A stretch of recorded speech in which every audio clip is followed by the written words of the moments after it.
Hello, class. Welcome to XE310 Force and Motion Tracking Techniques. These are our lesson objectives for today. We're going to be trying to do a few new remote teaching / learning techniques. So one of those will be using PowerPoint with me guiding you through it with my voice only. So not the CME model, but we're going to see how it works. So today, what we're going to look at is reviewing ground reaction force techniques. Oh, that was a terrible line. Let's try the highlighter. We're going to identify techniques for measuring force. We are going to identify techniques for measuring motion, aka we got kinematics, and we got kinetics, and we're going to discuss implications when measuring human dynamics. So we're going to apply some of these force and motion tracking techniques, and what are some of the limitations and benefits of doing so. And from the looks of this, it's going to be really good looking presentation, so hold on to your hats. All right, so we've talked about this a few times before, briefly in different lectures, but how can we measure force? How do we actually get a measurement of force? Anybody? Well, these are a few different ways, right? So we can use a scale, aka a spring scale. A lot of scales use springs, so we're using Hooke's law. We can use load cells, we can use force plates, or we can think about it from a different perspective of, well, if we have pressure, how do we back out force? So how does a spring scale work, right? So this is our normal spring scale that you would have seen in many other classes so far, where you apply a load to one end, and then here there's a basic sort of scale which tells you how many pounds force or how many newtons are applied. And what that's using is Hooke's law, right? So Hooke's law for a spring, we know that if we're looking at force on the y-axis and x, or elongation or compression on the x-axis, there's this linear relationship within the spring, where if you apply some force to the spring, it's going to change a certain length. So we can use that change in length to get an estimate of force. That's sort of the most basic way that we can try and quantify force. Next thing we can look at is load cells. So for load cells, how those work is they're using strain gauges. So you can see that we have strain gauges mounted on some block here. So you can see they sort of cut out the inside of the block. Why do you think they might cut out the inside of the block? Exactly right. So it actually has more strain. If it was a solid block, it wouldn't actually move very much. But if you remove some of the material, what you're going to see is you're going to have more strain or motion at these points. And we can look at, well, how much does this top part this top part of our cantilever beam end up in tension? How much is this in compression? Tension and compression. And with those load cells, we can estimate, well, what is the load that's acting on this weird sort of funky cantilevered beam that would cause that much strain? So we're using sort of the modulus of elasticity here. All right, so another way we can look at this using those load cells is by combining them into, or using multiple load cells and combining them with one rigid plate. So if you think this is our force plate here, let's see, how do I get this laser pointer back, right? So we have our force plate here. So this is a rigid plate. We can set up a coordinate system. So we have our X, Y, and Z coordinates here, right? And if you imagine this is like your little foot, so your little foot is pressing on this rigid plate, and you're applying your ground reaction force down, this distributed force all underneath your foot, right? We can have multiple load cells on each corner of that force plate. So if we have force 1 from load cell 1, force 2 from load cell 2, force 3 from load cell 3, force 4 from load cell 4, right? You're pressing down on this rigid plate, right? The plate's pressing back up onto you. The resultant force we can measure at each of these corners, right? If this plate isn't touching anything else but these load cells, we'll get the total amount of force. And we can take all of those forces and reduce them into one single ground reaction force with torques, right? So also how much torque is your foot providing around each of these coordinate results that you have here, your X, Y, and Z. So we're able to take, again, your distributed force and get one resultant force vector by measuring the linear force, right, in only the vertical direction. I don't think that's true. I think these are 3 degrees of freedom load cells. I think they actually give you X, Y, and Z. So you have X, Y, and Z here, X, Y, Z here, X, Y, Z here, X, Y, Z here. Yeah, that's right. That's why this one's at an angle, right? And you can sort of combine all of those into one single force vector, and that's the resultant that your foot is pressing onto the ground. All right, so the last one we got here is pressure, right? So pressure isn't actually getting force, but we can use these pressure insoles. So if you have this insole that might go into your shoe, you can have multiple of these little pressure sensors, right? And each of those pressure sensors has some area, so you can at least tell, if not the entire amount of force, you can tell the distribution of forces from, let's say, the front of your foot to the middle of your foot to the back of your foot. So this is another way that we can sort of estimate force and try and extrapolate that to human movement. So this ground reaction force vector, Dr. LaFeandra talked a fair bit about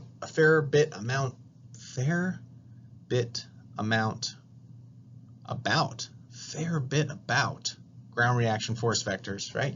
So let's do a little bit of a review, right? So we can think about it in the 3 components of our ground reaction force vector if we relate that resultant to the orientation of the person.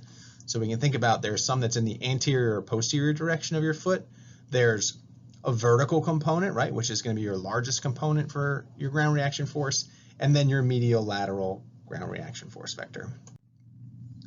So these components, right, from our walking presentation, once you put your foot initially in touch with the ground, right, there's a posterior aspect to the ground reaction force, right? Then once you start to put weight onto the ground, right, at the same point you have some vertical aspect of your ground reaction force, and then if you combine those 2 vectors, right, at this point you have your resultant ground reaction force vector. Again, this is only the 2-dimensional or sagittal plane version, but you can imagine if we looked at this same person from the back, it might have a little bit going inward, and then we can just move that 3-dimensional vector in that direction. So we can break up these into sort of anatomically relevant directions. So this should look familiar. These are our ground reaction components during walking. So how do we know it's walking? Well, I say it's walking right here. That's one good way. Another way is looking at the vertical ground reaction force, right? So if this is our vertical ground reaction force as a percentage of body weight, we can see that during stance phase, so stance phase is when your foot is in contact with the ground. So, right, so when your foot, this is when your heel hits the ground, right? This is when force starts on that foot. This is when your toe comes off the ground. This is when you're pushing off. We have this double hump look to it. So that's characteristic of walking. And also we can see as a percent of body weight, we're getting just above sort of 100% body weight. So when we're running, we know the magnitudes are much greater. For walking, we usually get 1.2-ish times body weight when you're walking. Again, you have maybe some little loading transient here. You have your first hump max, you have this little minimum, your second hump max, and then toe off.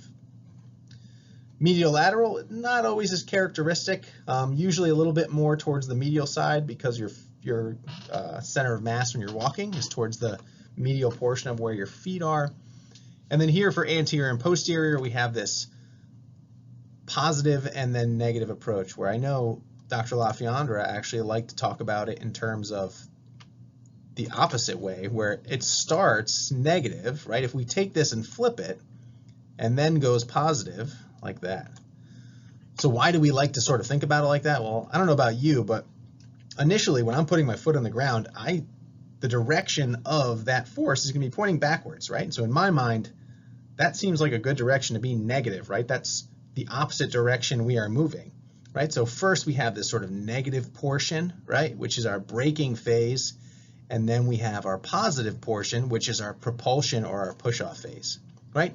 So we have, again, this is force. This is as a function of time. Oh, how good is this time going to be? As a function of time. So another thing we can look at here is what's the area under this curve, right? The area under a force time curve is what? What's this area? This area is our impulse, and this would be our braking impulse. And this area is our propulsive impulse. Right? So first we have this impulse, force, area versus time of braking and propulsion. And then just sort of for completeness, right? Everything under here is our vertical impulse. And we don't have any negative vertical impulse or sort of downward impulse because we're just supporting our center of mass upwards. We're never like driving ourselves under the ground with our ground reaction forces with the ground, right? We're not falling beneath the ground. So this sort of makes sense that anterior posterior is negative and positive. Vertical ground reaction force is all positive. For medial lateral, it's much smaller magnitude, mostly on the medial side because that's where your center of mass is. It's medial to where your foot is usually placed. All right, so if that's walking, right, now let's look at some sprinting. So this was an example of the sort of 26 force plates that were in the ground to sort of look at someone sprinting. So you can see initially they're pressing off the blocks, right? So if this is their body weight, initially they're standing still right here, right? And then as you can see, as they start to drive through step 1, 2, 3, 4, 5, 6, right, you're accelerating and your vertical ground reaction force is getting higher and higher and higher and higher. So, right, so if this is 1 times body weight, let's say this is about 750 newtons, this is about 2 times body weight right here is about 3 times body weight, so we're getting up to 3 times body weight forces on each foot when we're sprinting.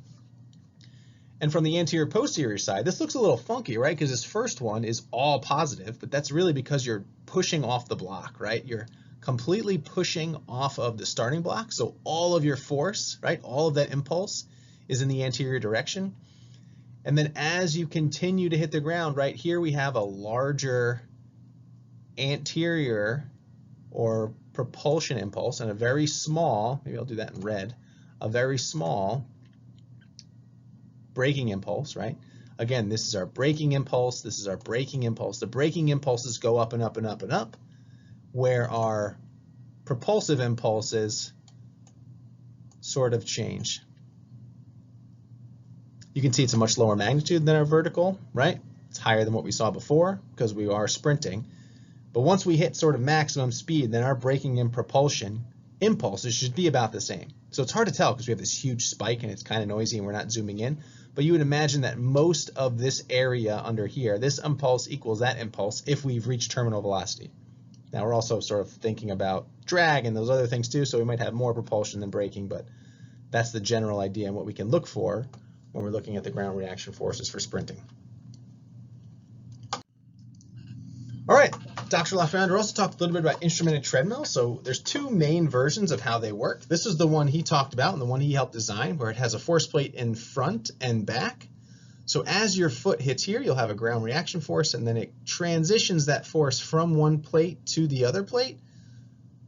The main challenge here is you can't have 2 feet on the same force plate and get an accurate representation of force going through one foot, right? If I were standing on a force plate and I had one foot here and the other foot right next to it, right? So if this is my other foot, let's say I was just standing still, where's the ground reaction force going to be?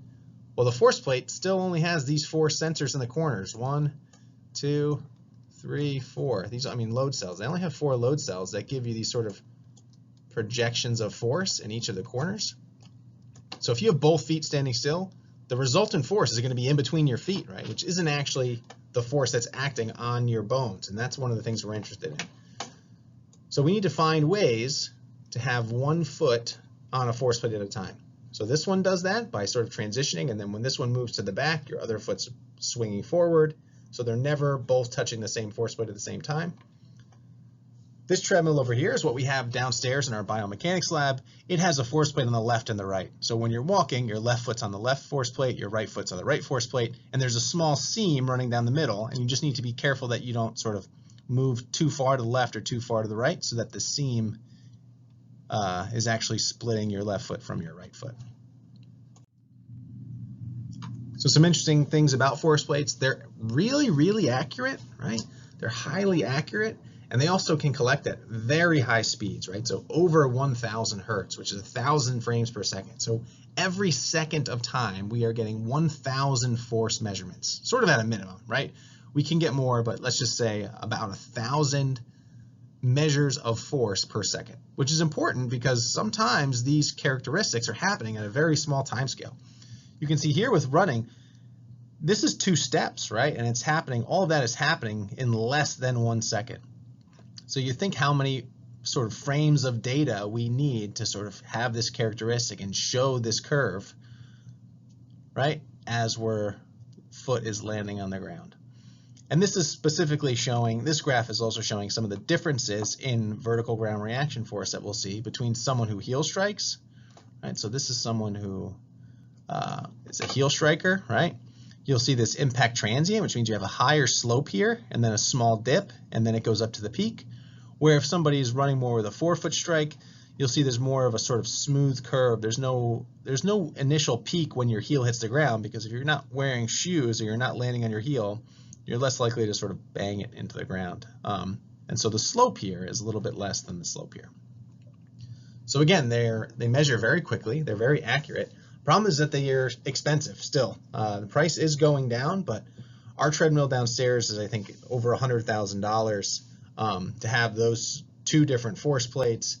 The motors for the treadmill are very powerful, right? It has to be very heavy and rigid so that it doesn't deform, right? Because if any of these force plates were deforming, it's not giving us a good sense of the actual force that's being applied back to the person. Another nice thing about force plates is you can integrate them with motion capture. So this gives us, again, forces give us our kinetics, and motion capture will help give us some kinetics. Motion capture will give us kinematics.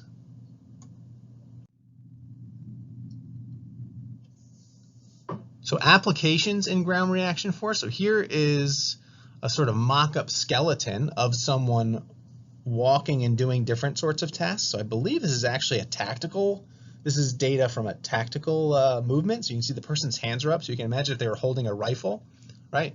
These are the differences in the ground reaction force vector when they were just walking versus sort of tactically moving with a rifle. So it sort of shows here in blue and red the ground reaction force. Right? Each of these markers are from the motion capture, so these help us show exactly where we estimate the foot, the tibia, the femur, the pelvis, and the upper body to be. And here is the ground reaction forces on the right-hand side. So with regular walking, we see this characteristic double hump. However, when people are doing sort of a more tactical task, right? If you think you're trying to keep your center of mass and your head very stable, you're probably walking with more of a bent knee. You can see the more bent knee here. To keep the rifle level, that changes the forces that we're interacting with the ground, and it sort of removed that double hump in this testing. So here's another interesting little video. Can anybody guess what this is? I'm hopeful at least a few of you in class can figure this one out, right? But this is from pitching, right? So in this scenario, this is done at Ohio State. Dr. Mike McNally was the lab manager when I was at Ohio State, and this is what his PhD dissertation was on, was looking at kinematics and kinetics of pitching. So you can see he would put markers on people, but how they measured this is they had attached to each of these force plates, they basically built a mound that could rigidly bolt into the force plates. So you see it sort of looks like this person is floating right here, their foot isn't touching the ground. That's because you can't see the mound on top of the sort of digital force plates. But you can see as they're standing there, they have forces going through their back foot, which is on like the rubber of the mound. You can see how that force is changing. Then as they lean forward and sort of move forward to pitch, their other foot hits the ground and there's this huge spike in ground reaction forces because you sort of vault your whole skeleton over that plant leg. And what that does is those force plate kinetics are helping to provide the forces necessary to use the kinematic or the kinetic chain of your body, right? So the force goes through your foot, goes to your ankle, and can create this sort of whip-like mechanism, which is how you're going to get maximal velocity during pitching. And you can see here are some of the graphs that they can look at the different phases of pitching and how the forces change in the anterior posterior direction, medial lateral, vertical direction, for both the foot that's on the rubber and then their plant foot. So just different ways you can sort of think about how are we using the ground, how are we interacting with the ground to accomplish certain tasks?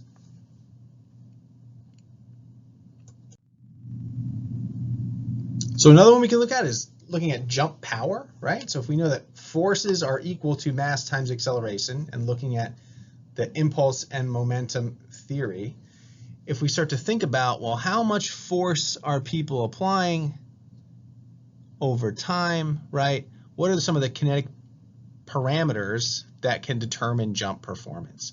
So what are the things that show us how high we can jump or how long we can jump? So you can see we have different forces going up and down. This is likely when they land, right? So if you think the person starts to move downward here, right? So if this is body weight, let's see, this is vertical. So if this is them standing still, somehow the ground reaction force vector gets lower and then higher, much higher.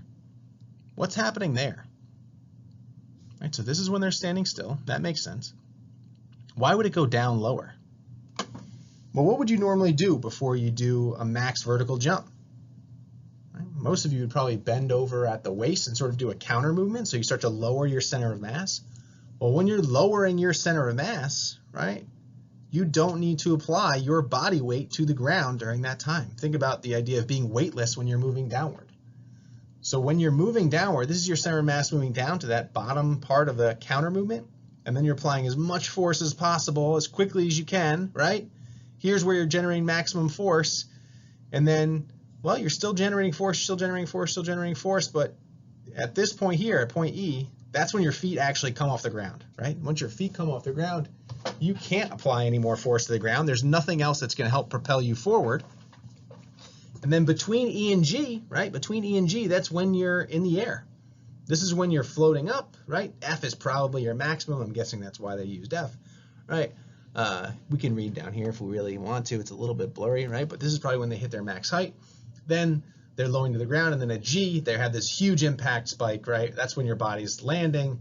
You're sort of bending at the waist, bending at the knees, recovering, and then you come back to your 100% body weight where you're static.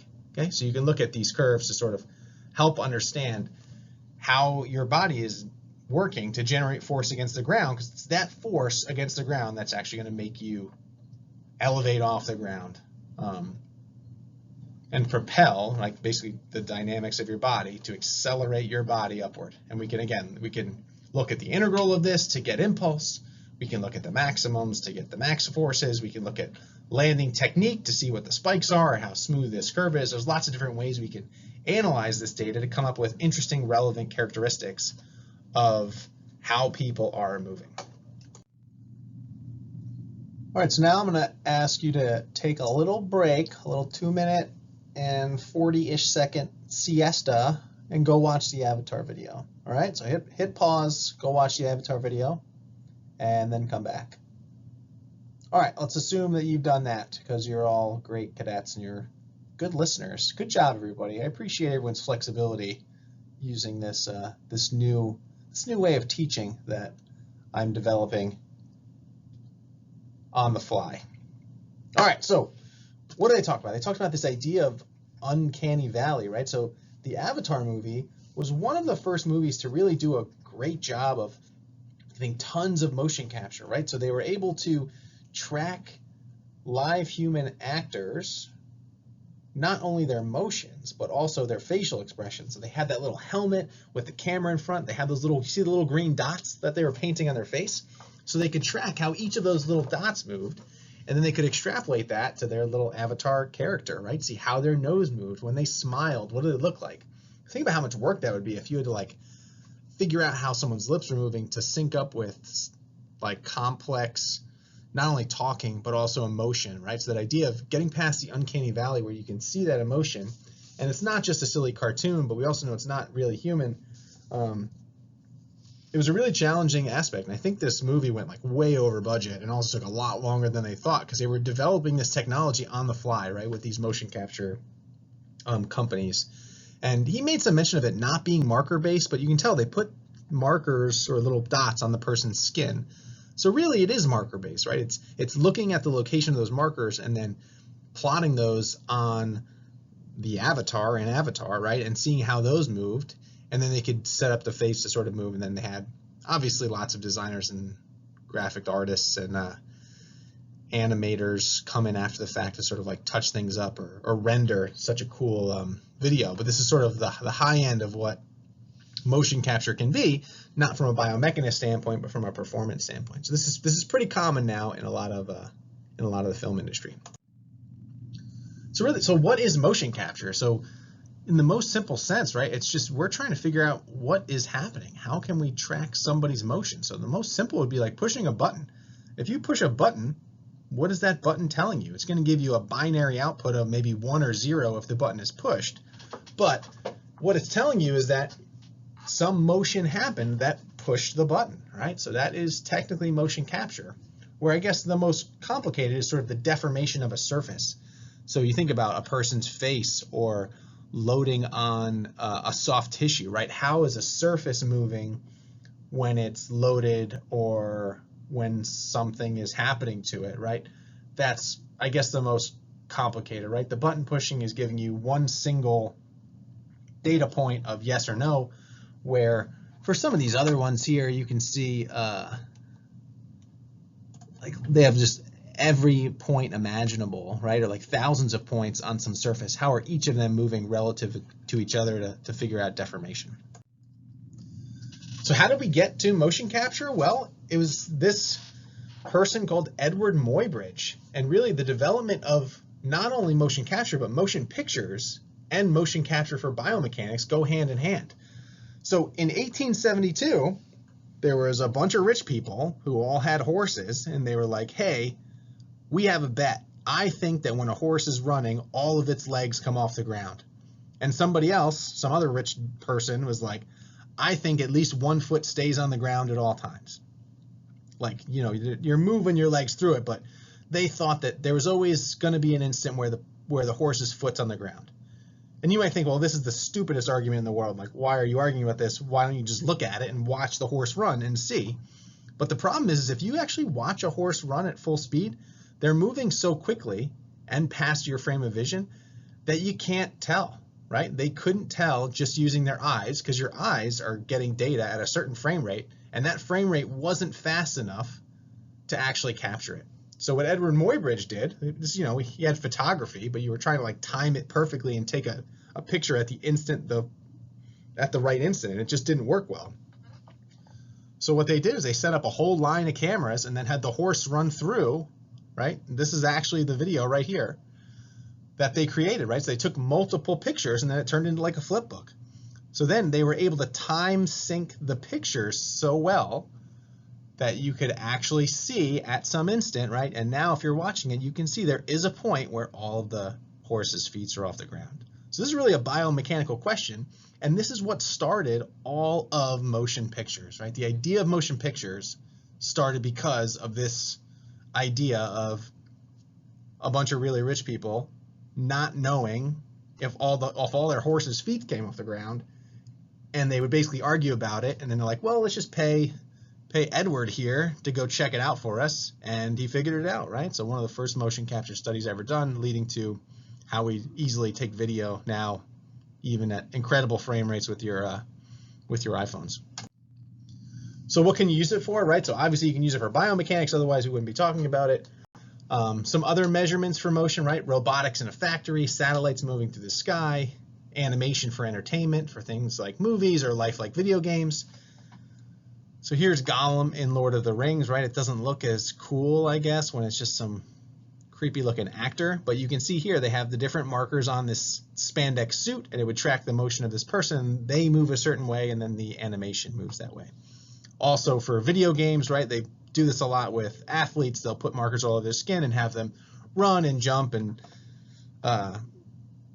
you know, dunk a basketball, and they can then track the motion and import that into their video games. Not only the characters in video games, but now video games too. This is an immersive video game where I think this is a PlayStation.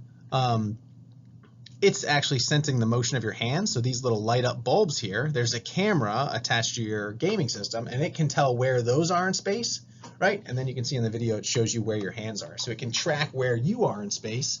It can also track the motion of this sort of screen or like a virtual reality headset And then they can project and sort of see where you are in the video game and track your motion while you're moving. So a couple of things we use it for. So it's not just optical motion capture, it's not just markers. Other ways to sort of capture motion is using inertial sensors. So inertial measurement units are getting more and more common. Inertial measurement units capture 3 axes of acceleration. They also capture 3 axes of gyroscope data, so angular data of each sensor, and then magnetometers, so to see where it is in the Earth's sort of space based on our magnetic field. And from those, it can track motion, or track how the sensor is accelerating, or how whatever you attach the sensor to is accelerating, how is it angularly changing, to try and figure out really 6 degrees of freedom motion in space, right? If we have an object in the room, it has 6 degrees of freedom. It can move in the X, Y, and Z, and it can rotate in the X, Y, and Z. So with these inertial sensors, you can back out some of that data. Things we've been talking about, right? The optical systems, we can look at 2-dimensional video. We can look at marker-based, so where, excuse me, where the markers are the only things that the camera sees. And we can also try and do markerless video, or markerless motion capture, where there aren't any markers that the camera is trying to track. It's just tracking the volume of space you are taking up as you're moving. And lastly, another cool one is sort of dynamic fluoroscopy. So just like Edward Muybridge took high-speed pictures of a horse galloping, can we take high-speed X-rays to see how the bones are moving under the skin? So I think we're going to talk a little bit about each of those in a second. Right, so 2D video, this is what you can see with your eye or sort of get with one single camera. There's some easily identifiable characteristics, and we can get simple 2D angles. So if we have this person here who's squatting, we can say, well, here's their ankle joint center, here's their knee joint center, here's where we think their hip joint center is. We can draw lines between those and then get the angles between them, or we can see how that angle changes, or we can see how quickly this person's hip moves down and up, or how quickly the bar moves down and up. We can also do this from the frontal plane. So this is a study where they compared marker-based with 2D motion capture. So if we can click, this is where the ankle joint center is, this is where the knee joint center is, this is where we think the hip joint center is. What's the angle in the frontal plane that this person, when they land, that their knee goes into? And a lot of work has been trying to sort of figure out how these characteristics, right, which are cheap and relatively easy to collect, how well they predict 3-dimensional motion capture, or trying to understand who gets injured and why, right? So a lot of things, they'll do this with football players during the combine too. And you've all probably done this when you were new cadets here, where we would have you drop off of a box and jump. Some of the things they're trying to measure is this knee valgus angle, because that has been shown to predict ACL injuries in young women. So again, the inertial sensors, right, it uses gyros and accelerometers and magnetometers. Then you double integrate those accelerometers to get position and orientation. So I Measure You is one company. We have a bunch of these sensors downstairs. These are individual sensors. Other ones have these fancy little suits, right? So these suits have a sensor here and have a sensor here and have a sensor here. And they try and combine all that data to, again, estimate where is the body in space. And specifically, a lot of times we're interested in where are the bones. Where are the person's bones in space? How are they moving relative to each other during different tasks? So marker motion capture, there's different ways you can do it. We can have active LEDs, right? Or we can have passive retroreflective markers. So the retroreflective markers are here. You can see that they're all sort of seem like they're lighting up, but that's only because of the flash of the camera, right? So this is Tiger Woods putting. These retroreflective markers reflect light directly back from its source. So if you have multiple cameras around, it can try and identify where this marker is, and this marker, and this marker in its single plane. And then if you have cameras all around the person in sort of 360 degrees, each one of those cameras can get its trajectory from its single plane, right? And from that, it can triangulate the position of the marker. So these are a few different, this is a football player at Ohio State that we tested. Again, they use it for video games. The last one, which is relatively new, is this moire pattern, right? So this moire pattern here, based on knowing the size of the marker and how big it is in the camera's view, and then as the angle changes, this pattern changes here, right? So from those two things, you can sort of get 6 degrees of freedom from a single camera. So this is a drop jump where the person just has the moire patterns, single markers on each of their limbs. This one's relatively new. This is what we have downstairs in our biomechanics lab, where we use the retroreflective markers to get three-dimensional locations. Lastly, another one is markerless motion capture. So what this one does is it has multiple cameras, again, surrounding the person, right? Each of those cameras, you can take a picture of the background before the person gets in there, right? Then when the person gets into the space, it can see which one, each of those individual pixels, how each of those pixels have changed from when it was the background to before to where it is now. So you can see, you'll get a little projection of, well, we have the outline of the person here, and I have the outline of the person from this angle and from the back right and the front. And if you take all of those silhouettes, basically you can carve out a three-dimensional body of a person, right? So here is some more testing we did at Ohio State with one of these systems. So a lot of times you'll wear one of these funky yellow suits because it's easier to detect the, well, this one's orange, but you know, a really bright colored suit. So that way it's easy to detect what's the background and what's the person, right? So you can see here are all the different camera views, and then using the computer software, it can basically subtract out the background and give you this three-dimensional blob that is a person. And if you know where their joint centers are, you can start to try and estimate, well, where are the bones under there? How are things moving, right? And you can just do silly things here. You might recognize this anonymous, now assistant professor at Ohio State, being forced to do things as a grad student. Another one too is looking at markerless motion capture for pitching. So can you have different cameras around the stadium, and they can sort of just be zoomed in on the pitcher and sort of identify joint centers to give you some idea of, well, how are what does left elbow flexion look like during a pitch? You get this waveform of what that angle change looks like, and you might be able to pull out interesting characteristics. There's a video link here which sort of shows this happening. I'll try and post that also on Teams so you can watch it if you're interested. But these are different ways that people will use markerless motion capture, where sometimes it's not convenient. You can't go out in the middle of a baseball game and start putting retroreflective markers on people. But if you have enough high-end cameras that can focus on a certain area, you might be able to get some relative biomechanical characteristics. Another one is the Microsoft Kinect. So this is actually being used now with our drop vertical jump study on new cadets. So this has a depth sensor, as well as a color sensor and the IR emitter. So it just takes the video like this. That's one of the sensors, right? The other one is the IR depth sensor. And from this, it can sort of detect, well, where is the person and where is the background? And from that, you can see even here, it automatically estimates, well, this is where we think the knee joint center is. This is where we think the hip joint center is. This is where we think the center of mass is, the shoulders. And as the person moves, it's, again, taking these videos to estimate body pose. So this is used for video games, obviously, but can also be adapted for different research techniques and different research to try and answer different research questions. Lastly, dynamic fluoroscopy, right? So this is that X-ray motion picture, right? Taking many, many X-rays. So if we have the known geometry, so sometimes they'll put in surgically implanted beads that show up on the fluoroscopy more easily. So you can see each of these little beads that have been implanted surgically, and they can look at, well, maybe with total knee replacement or doing CT, MRI scans of the bones. If you can do this in multiple views, right, you can actually hash out what exactly the bones look like. And the downsides for this are, it's a lot of radiation, right? One X-ray is whatever one X-ray's worth of radiation is now. But if you're trying to get somebody to do a task, right, if it's a quick moving task, you're gonna have to take a lot of X-rays, right? The frame rate has to be really, really high. So you end up giving the person a pretty large dose of radiation. So a lot of times this is limited for mostly clinical techniques or for small areas, right? If you're really interested in how does the femur, this is the femur, this is the tibia, how does it move and rotate? So as your knee flexes, I don't know if you knew this, but the point of application, or like the point that's touching between your femur and your tibia, isn't always in the same spot, right? There's this rollback as you go into flexion. Your femur sort of rolls backwards on your tibia.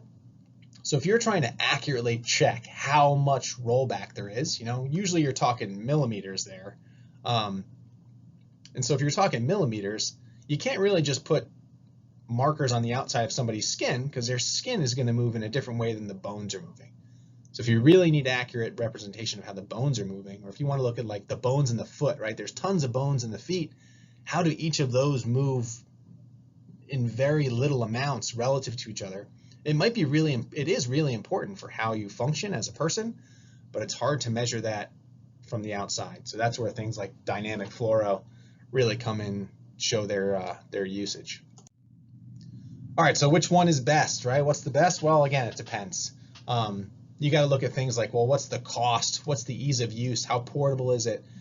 How accurate is it? What's the capture rate? What's the planes of motion, right? This is sort of laying out all the different things for let's say we just want to look at someone. So yeah, I can just watch somebody. That's free motion capture right there, right?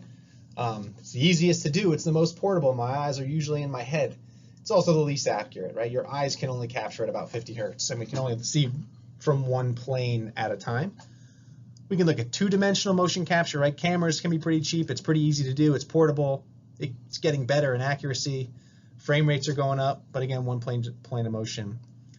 Accelerometry, right? Just looking at acceleration sensors, just looking at inertial measurement units, looking at electromagnetic, which we didn't really talk about, and then lastly, looking at sort of optical marker-based and markerless motion capture. This one is the most expensive. It's not terribly hard to use. It's getting easier, but generally you need trained personnel, right? A good amount of my graduate school was learning how to use all these different tools to process the data to get useful information from. So you're not super portable right now. It does sort of have the best accuracy.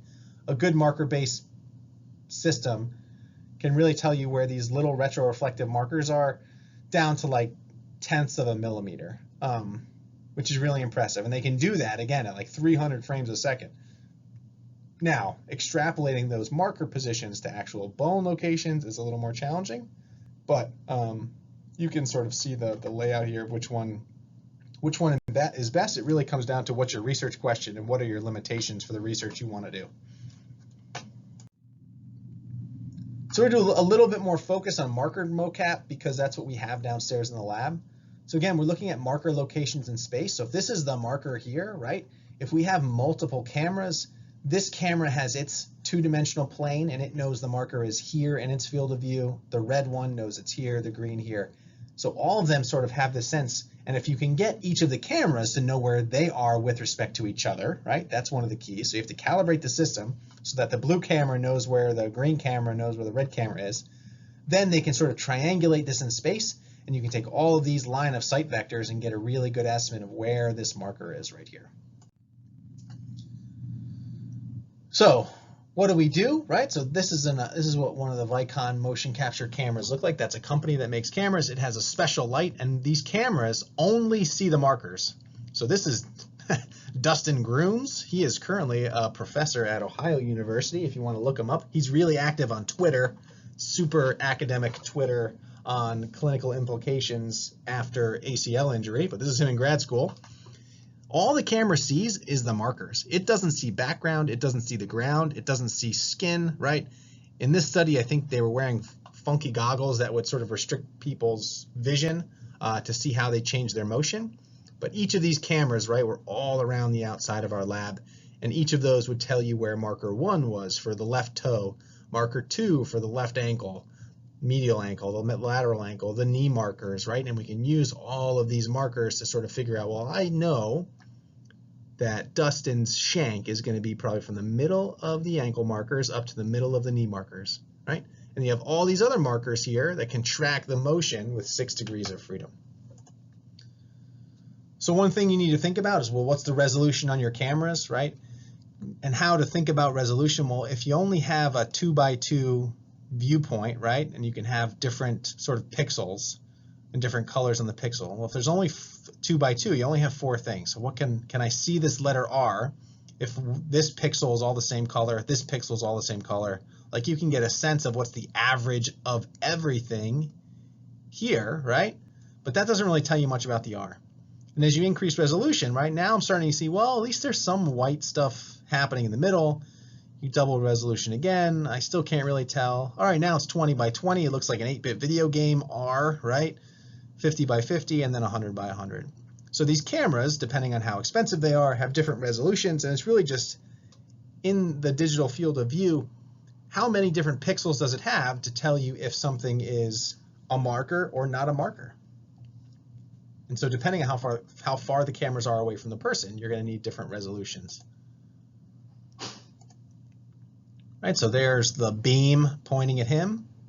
Right, this marker, let's say, it reflects directly back at the camera, and that's the only thing the camera can see, is the reflection of its own infrared or red light hitting the marker and bouncing back.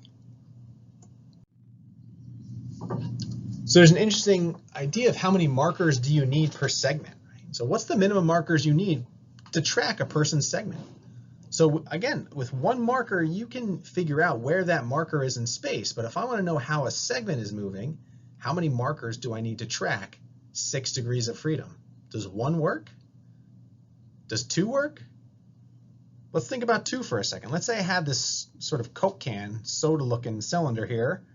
If I have a marker on the top and the bottom, what happens if it rotates? If it rotates about this direction, right? So it's rotating in a circle.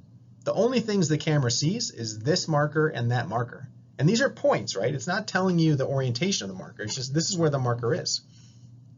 So can it tell you if it rotates? Like if it started with, it's a Coke can, say it says Coke here, right? All right, and you're like, all right, turn the motion capture system on, take a measurement. There's the Coke can, right? Then let's say I spin it around. So I take it again, and now it says Coke, but it's over here. Oh, this is great. You know what I mean? Like, it's over here. I spun it 90 degrees. The motion capture system is only going to know these 2 markers, so it won't be able to tell if it actually rotated. It's going to think it's in the same exact position as before. So what do? Well, what if you add another marker, right? If I add another marker here, then when it rotates, right, these 2 will give me the endpoints, and that third one will give me the orientation. So if you have 3 non-collinear markers, that will help you track 6 degrees of freedom for a segment. Right? So again, if all of these markers were just in a straight line, if this one was right in the middle, right, along like a stick, then it wouldn't be able to tell me when it rotates. But as long as they're non-collinear, I can make a coordinate system for these 3 markers, and then that coordinate system can get attached to the rigid body. So on most of these studies, you'll see at least 3 markers per rigid body segment. So those 3 markers, right, a lot of times you'll have some that are used for tracking, but you also need some to figure out, well, what is the anatomical coordinate system? If I want to know where the femur is in space, I have to have some way of estimating where the femur actually is with respect to my other markers. So you might have tracking markers, which are put on the outside of the thigh, and you might have anatomical markers. So for this one, for the femur, we can get some estimate of where the hip joint center is if we have some markers that are on the hip. So this is the person's hip, right? Let's say we have a marker here on the front of the hip here. We have a marker on the back of their hip. This is another marker on the left side of their hip, and this is the right side of their hip, right? So let's say we have 3 markers there. I'm going to draw another terrible skeleton. So let's say this is the other leg, right? And then we got feet. Okay, so this is the other leg. So you can you can estimate where the hip joint center is if you know where these other bony landmarks are in the pelvis. I can put a marker on the inside part of the knee joint, on the femur, and on the lateral part of the knee joint for the femur. I can do the same thing for the tibia. I can put one on the inside and outside of the ankle. And with those, then I can say, okay, well, this is our coordinate system, right, for the femur. If I took the x-axis, and we'll call that from the lateral to medial epicondyle, so that's from the femur, right? So this one here defines our x-axis. And then the z-axis, let's say we use this estimate from our hip joint center, right, to the midpoint of the x-axis. And if I have these 2 lines, I can then do the cross product between them, and I can get a true orthogonal coordinate system, right? So I can get an x, y, and z that are all 90 degrees from each other. That will tell me the orientation of that bone in space. And it's important that these have some relative, what's the word I'm looking for? these have some relative orientation, right? I could have said like, well, I'm going to pick like this point to this point and that point to that point and this point to this point. It's another, and they're orthogonal, so it's fine, but it doesn't really tell us much about the motion. So this way, if I know we're rotating about the x-axis, right, then that's going to be flexion of the tibia, right? What's the relative motion of the tibia with respect to the femur about the x-axis? Well, that's normal flexion. If I look from y, which would be coming out of the board here, right, or coming out from here, so this would be like y coming out here. I don't like the black there. I need some red. All right, so if we talk about this one maybe coming out of the board at you here, rotation about this coordinate would be frontal plane. That would show you the knee, ab, and adduction. So this is how you can define where the anatomical coordinate system is. And then other markers, it doesn't really matter. I could have other markers. Let's make them green. I can have other markers, like if this is the person's skin, right? I can have a marker here, and a marker here, and a marker here, and a marker here, and maybe on the front, right? I can have all these markers on the front. And then I just need to say, well, I'm going to assume that these green markers are moving the same as my anatomical coordinate system. So if the green markers rotate 5 degrees in this direction, that is going to equate to the femur underneath of it moving this many degrees in that orientation. All right, so what are some sources of error with marker motion capture? Well, there's the measurement device itself, but like I said, the device itself, getting each marker is pretty accurate, right? Like we're talking down to tenths of a millimeter. So that's relatively small. Object calibration, so you have to calibrate this whole system so that the cameras know where they are with respect to each other, right? There's reference marker identification, knowing which marker is which, where the center of those markers are. There's camera calibration itself, so how do you get the camera might have some, no lens is perfect, so it needs to figure out the variability in the lens. There's also body marker identification, and then the body marker 3D coordinates. So you're sort of working your way up through all of these different amounts of error, right? So it's not perfect, but each of these you can control them more or less, but they do make out some sources of error, especially when you're trying to get down to the bone level. Really, but the one greatest source of error is soft tissue movement. So surface markers, right, are attached to the foot, the shank, and the thigh. This is a subject from our total knee replacement study. So this is an older woman. You can tell she has a lot of soft tissue on her thigh, right? If we're trying to estimate how the femur is moving underneath, right, there might be motion of the soft tissue that doesn't really represent the motion of the femur. So the greatest source of error with any of this is sort of soft tissue movement. So that soft tissue can be skin, it can be muscle, it can be fat. All of that slides and expands and contracts over this rigid bone. So that's the biggest limiting factor when doing. All right, so here's a more elite runner, right? So a much leaner subject, not as much soft tissue. But let's see when they're doing a more dynamic motion. Let's see what it looks like. So you can see here in green, right? This is an estimate of where the tibia is, where the femur is, where this person's sort of markers are delegating their femur and their foot and their upper body. The motion captures around this treadmill. You can see when they're running, right? So if we focus on this leg, right, you can even see that this sort of hamstring moving here before the foot hits the ground, okay? And also when they initially hit the ground, there's some shaking of the thigh, right? So even with lean runners, depending on what you're measuring, right, you're not going to be able to measure very accurately the small motions between the femur and tibia, but this will do a great job in the frontal plane, the sagittal plane, looking at the angle of the femur with respect to the tibia, right? You can get those angles probably really accurately because there's so much motion happening there. So these are just some of the limitations of markered motion capture. Again, this one isn't using a ton of markers. There's probably 1 on the knee. There's 2 up on the hip. So it's giving us an estimate of how they're moving in space, but it's also, this is just a regular treadmill. It's not giving us any of the ground reaction forces. And also just in searching for this, be careful if you start YouTubing jiggling thighs. Just a word of advice there. So with motion capture, right, we have relative segment and joint angles. We can differentiate those to get the rate of change of joint angles, which is, again, angular velocity. And if we differentiate that again, we can get rate of change of angular velocity is angular acceleration. And now we're starting to get into the inverse dynamics territory.